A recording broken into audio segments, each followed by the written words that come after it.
Bigyan ko naman kayo mga kababayan ngayon, weekend naman, ng out of this world story. What? Ano niya yan, Mr. Maravillas, na sinasabi mong out of this world story? Out of this world kasi this is actually from other worlds. Sabi rito, shocking! Letter exposes top secret UFO programs involving Canada in Five Eyes Alliance. So ano ito mga kababayan na tinatawag na Five Eyes Alliance? Alyansa po ito ng mga bansa tulad ng Amerika, Australia, UK, yung mga majority English-speaking countries. Yung mga mayayamang bansa, mga kababayan, ang sabi rito, in possession sila ng mga technologies, very advanced technology, mga kababayan, kasi hindi man po siya gawa ng tao, kundi gawa ng mga alien beings, out of this world beings po. Yun ang sinasabi dito sa kwento. What? Sabi ko sa inyo, na itong mga advances natin sa technology, shocking po, very exponential. Napakabilis yung mga advances natin sa ating technology ngayon. Some of this po, hindi na po gawa ng mga tao. These are already fallen angel technology or alien technology. Kaya sabi ko sa inyo sa mga previous discussions natin, yung AI po na tinatawag na artificial intelligence, ang tawag namin dyan, alien intelligence na po, mga kababayan. Kasi itong mga bansang ito, secretly in possession na po ng fallen angel technology. Kasi matagal na po nilang na-recover yung mga UFOs na tinatawag. They are already in possession matagal na. Sinisikreto lang po nila. Pero sabi nga, walang sikretong hindi mabubulgar. So ngayon po, actually, tingin ko sinasadya na nilang ibulgar. What? Di ba? Kasi tingin ko mga kababayan, sa kanilang paniwala, ready na po yung mundo na natanggapin ang presence ng mga fallen angels. Ang tawag nila kasi aliens po eh. Sa aming mga believers, mga fallen angels po siya. And they have their technology. Very, very advanced technology, mga kababayan. But before ko ibigay sa inyo yung kwento, click subscribe muna dito sa ating YouTube channel. And hit the notification bell, mga kababayan, para lagi kayong updated na mga kaganapan dito sa ating mundo and beyond. And like and share na rin po ninyo ng ating video at wag na rin po ninyo mga kababayan na escape yung ating mga commercial ads para baka maka-acquire din tayo ng mga fallen angel technology. Ibinibinta na yata nila. Ito yung mga balita po. Ibigay ko po sa inyo yung isa, sabi rito. Canada attends first of its kind UFO briefing at the Pentagon. Kita ninyo, seryoso talaga po sila. This is the report from the CBC News. Another story, sabi rito. Ito na po siya. Canadian MP Larry Maguires, member of the parliament mismo yung source ng balita. Nagsulat siya formally, mga kababayan. Canadian MP member of the parliament Larry Maguires letter exposes top secret UFO programs involving Canada in Five Eyes Alliance. So ano itong Five Eyes Alliance? So sabi rito, Sa sulat po daw na pinadala ni Canadian Member of Parliament Larry Maguire, iniling nito sa Canada's Minister of National Defense na si Anita Anand to formally request a classified briefing on the UFO program. Itong mga bansang ito, mga kababayan kasi, matagal na silang engaged in reverse engineering. Ano po itong reverse engineering?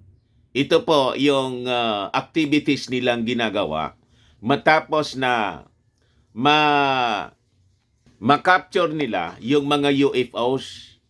So, in possession po itong mga bansang ito, mga kababayan, ng mga tinatawag na unidentified flying objects from other worlds.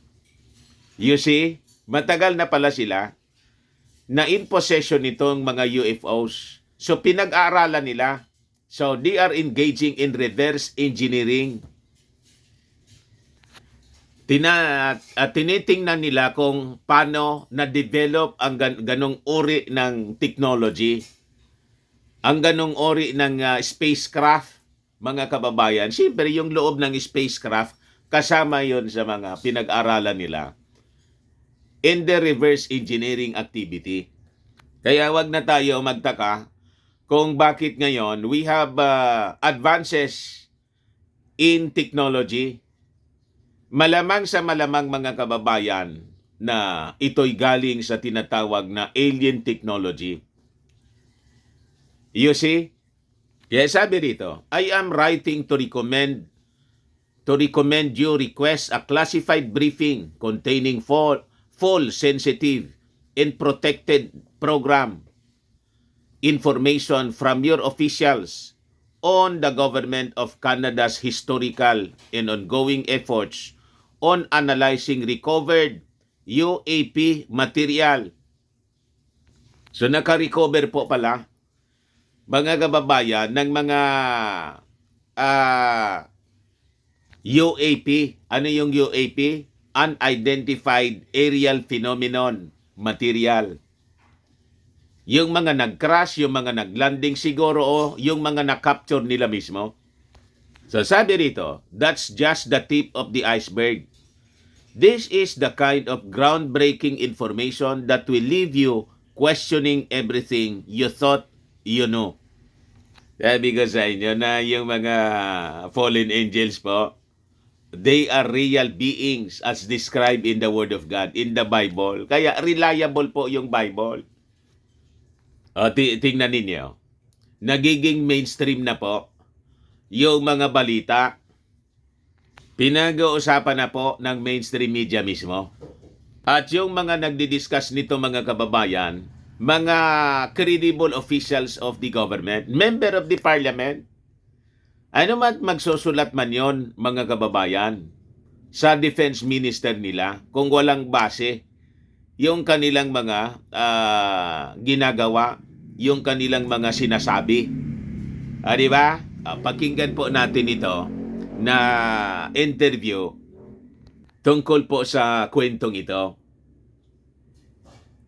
Well, a bombshell letter or report has just emerged from a Canadian member of Parliament, Larry Maguire. In this letter, Maguire reveals that the Canadians, along with the other Five Eyes alliance, the US, New Zealand, Australia, and the UK, have UFOs or UAPs from other worlds, off-world vehicles, and they are the reverse engineering data on how to build these technologies. So Madali lang po.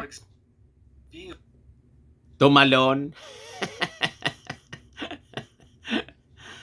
Tumalon yung yung balita. Tumalon yung kwento na na-touch ko kasi. Sandali. I-play ko ulit po. Exact subject, and he joins us now. Dr. Sala, welcome back to the show. Good to have you here. Thanks for having me. US, New Zealand, Australia, and the UK have UFOs or UAPs from other worlds, off-world vehicles, and they are actively reverse engineering these craft, and then, of course, covering it up. Dr. Michael Sala is one of the world's leading experts on this subject. He writes at exopolitics.org, and he writes about intergovernmental politics and this exact subject, and he joins us now. Dr. Sala, welcome back to the show. Good to have you here. Thanks for having me. So before we get into the details of this letter and what this member of parliament has said, what is the Five Eyes Alliance for our viewers who might not know what this means? Well, the Five Eyes Alliance is an alliance of 5 English-speaking countries that were allied with the British in some way, former colonies. So, as you mentioned, Britain, you have the US, Canada, Australia, and New Zealand, and they cooperate in a range of intelligence and research projects going all the way back to the Second World War. And today they have been identified as with these UAP study groups, and that they're led up by Sila yung may possession po. Itong Five Eyes Alliance na mga bansa. Engineering program that's Engaged in reverse engineering kasi in possession sila mga kababayan ng mga UAP, We'll put it up on the screen. What UFOs. stands out to you? Well, there are a few things that stood out there. It was a letter to the National Defence Minister of Canada, and Maguire is a current MP for the Canadian Parliament. And he was concerned that the AUKUS alliance, which is a treaty or an agreement between Australia, the United Kingdom, and the US, which is a defence treaty designed primarily to deal with China in the Pacific, that they are making moves to reveal the existence of some kind of alien reverse engineering program. And for some reason, Canada and New Zealand have been kind of left out of that particular loop. And that with AUKUS making an announcement in the near future, that Canada would look very foolish if it didn't introduce greater transparency regarding UAPs, UFOs, and any kind of reverse engineering studies that they had been involved in. So this letter was released in March of this year, and it said that by May, the Canadian government really should take steps to release some information about what the Canadians have been doing regarding UAPs. So he was really warning the Canadian government that, they really need to be proactive here. Otherwise, they'll be kind of left in the wake as Australia, the UK, and the US take the lead in revealing. So, nagsulat po yung member ng parliament ng Canada kasi nalilift out sila sa mga information regarding dito sa reverse engineering program. Kaya importante niya na maging proactive tayo or else mapag-iiwanan tayo. So, ang mangyari niyan, magiging very advanced yung mga bansa, mga kababayan na kaalyado nga nila, pero parang hindi sinishare sa kanila yung mga information yung America, United Kingdom, Australia, Netherlands. Nagugulangan siguro. Dapat niya, tayo lang yung in possession nito. At kung may madiscovery tayo, mapag-aralan natin sa reverse engineering nating ginagawa dito sa mga UAP ito, UFOs na na-recover natin, tayo yung magkinabang. What? Possibly, ganun yung intensyon. Nakahalata yung member of the parliament, si MP member Larry Maguire. Kaya po, sulat na po siya sa Defense Minister ng Canada. So, ganon mga kababayan. So, nagsulat mga kababayan, yung member of the parliament ng Canada, kasi siguro nakalata sila na para niya hindi tayo ina-update tungkol dito sa activity nilang reverse engineering. Pag hindi nila ginawa, malilift out sila mga kababayan tungkol dito sa mga emerging technologies na sa tingin nila, these are already out of this world technology. Alien technology na po, mga kababayan, kasi na-extract nila yung information about this technology galing po sa mga UAP recovered or out of this world UFOs or aerial vehicle. Ang ibig sabihin ng UAP, unidentified aerial phenomena,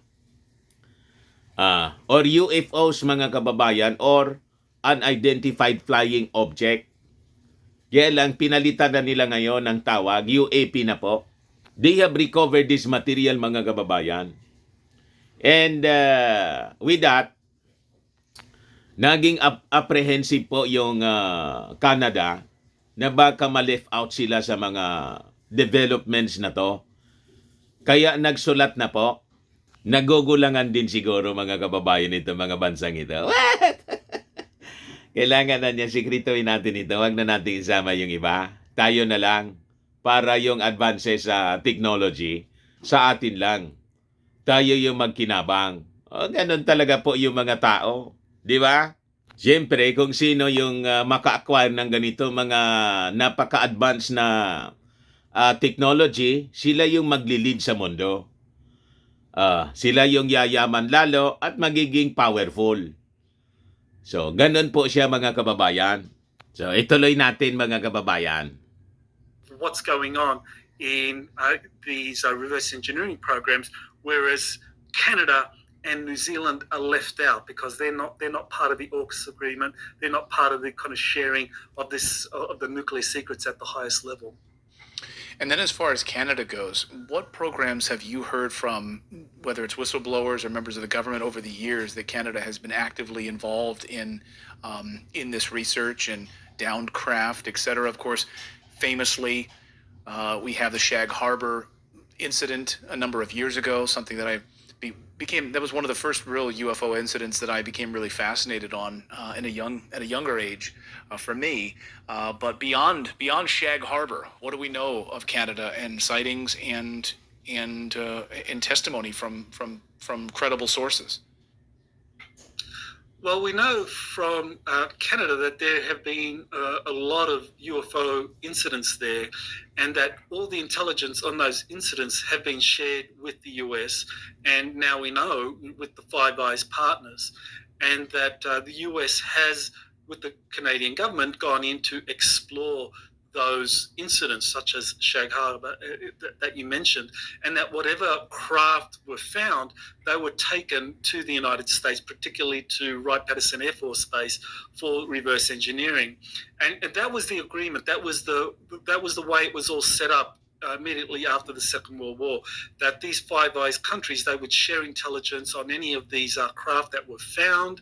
And that the US would Marami take na the palang lead in nakuha the study and reverse engineering of those craft. na But mga later on, in the 1960s, after the UFOs fallout mga from kababayan the Kennedy for study assassination, in with reverse the engineering passage of po. Freedom of Information Act legislation in the US, these projects began to be kind of shared between the different Five Eyes nations. So you would have like Australia, Canada, Britain, like taking a greater role in kind of like some of the follow-on of the study of these projects.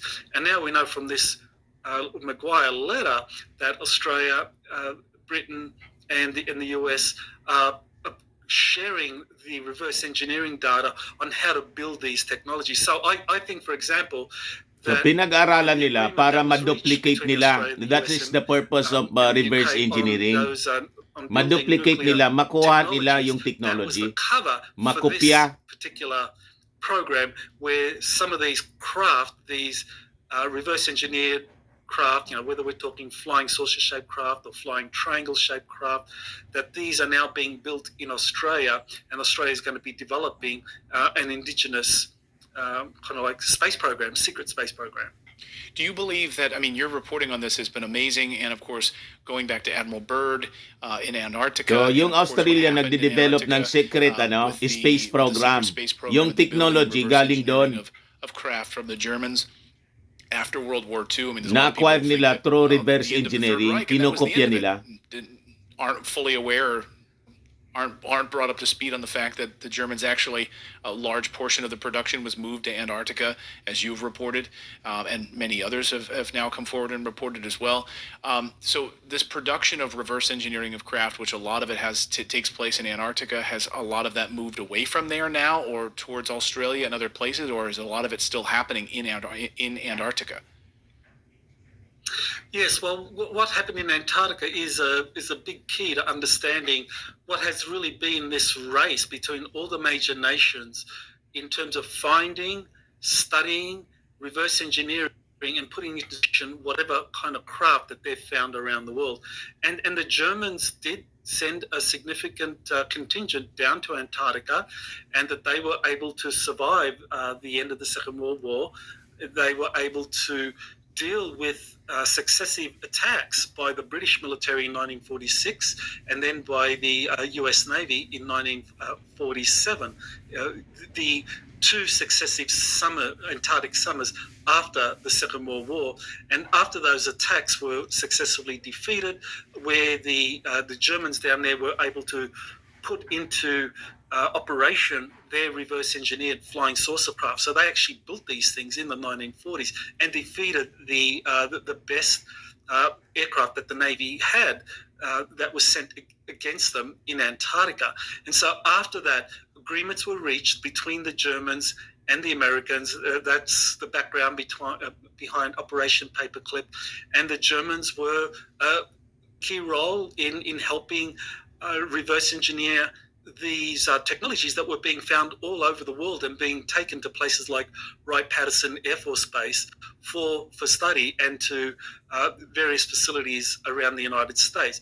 So what's happened is that more and more of the production of these craft has been shifted out of the United States into Five Eyes countries like UK, like Australia.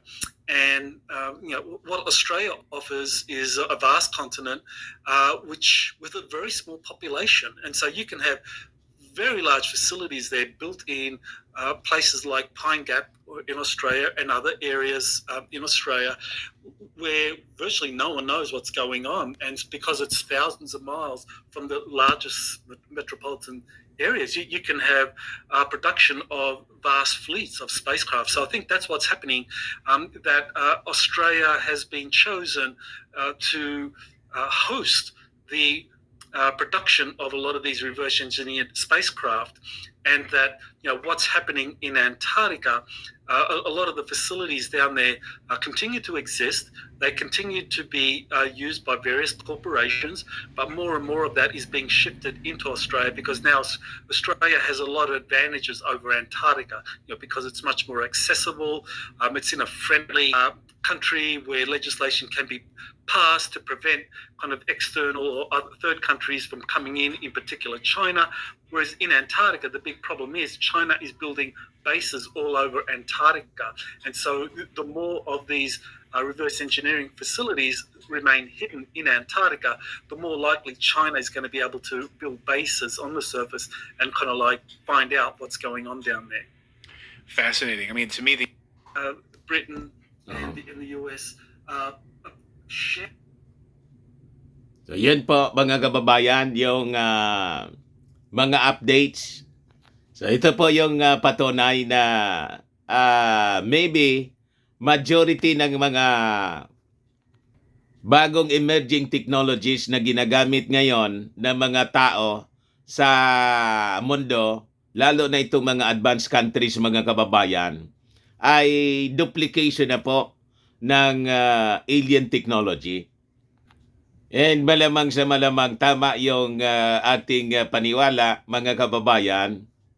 Of the Christian researchers po, all throughout the world, na yung AI po, artificial intelligence na tinatawag natin, and this digitalization na nangyayari po sa buong mundo, parte na po ito ng alien fallen angel technology.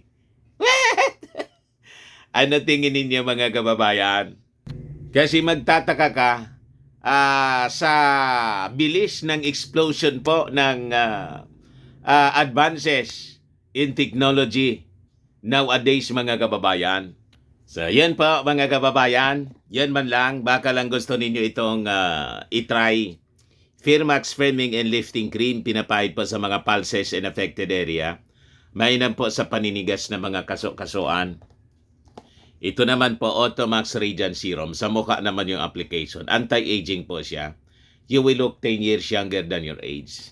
Sa mga cancer patients naman po, baka lang gusto ninyo itong itry. Ningxia Red Mix Fruit Drink.